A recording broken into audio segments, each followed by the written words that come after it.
I was actually in San Mateo County, January of 2010, at a cultural event. This was 15 miles south of San Francisco. There was a young woman who was, I think she was 17 years old. She spoke before me, and her face was, one side of it was burned, and she had been burned by, phosphorus, weapons.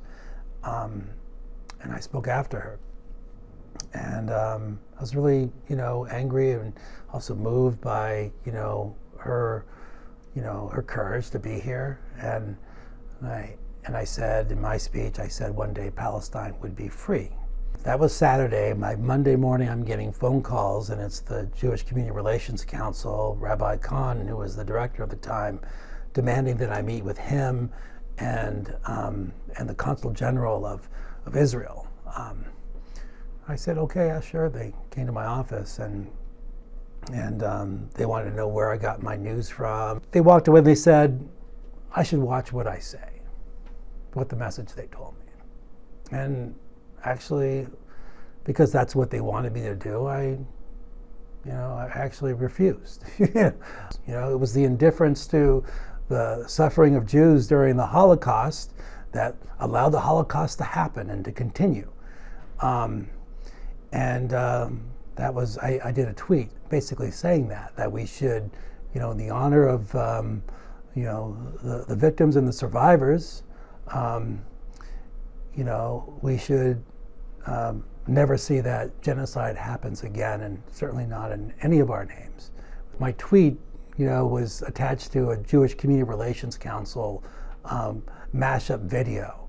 And what typically they would do, they would take all the public comment that was happening, or the public displays of protests to the genocide, and they mash it up to find things that could be construed as anti-Semitic, and they would put that out to make their case that, see, these, the people who calling for a ceasefire, they're actually just, they just hate Jews. And so I didn't really look at the video as well as I needed to, but my statement stands for itself, that it's in honor of the suffering of Jewish people, that we should not allow anyone in the world to suffer. But that's not the message that the Jewish Community Relations Council wants to see. They want to be able to demonstrate that anyone who's not with them is a Jew hater, is an anti-Semite. My board of directors for my organization was getting calls directly from them, or member organizations that are part of my organization were getting calls from them, and they were asking for my head, for my removal. There were other public smears that were going on in media. There were media outlets related to the Jewish Community Relations Council or their orbit of echo chamber that were calling me out as an anti-Semite as well. There were places where people were actually talking to one another on WhatsApp to strategize about how we can pass the ceasefire resolution and what the reactions were going to be and how we can organize around that. And the Jewish Community Relations Council had a mole in our group, and they construed that as like, see, John Avalos is an anti-Semite.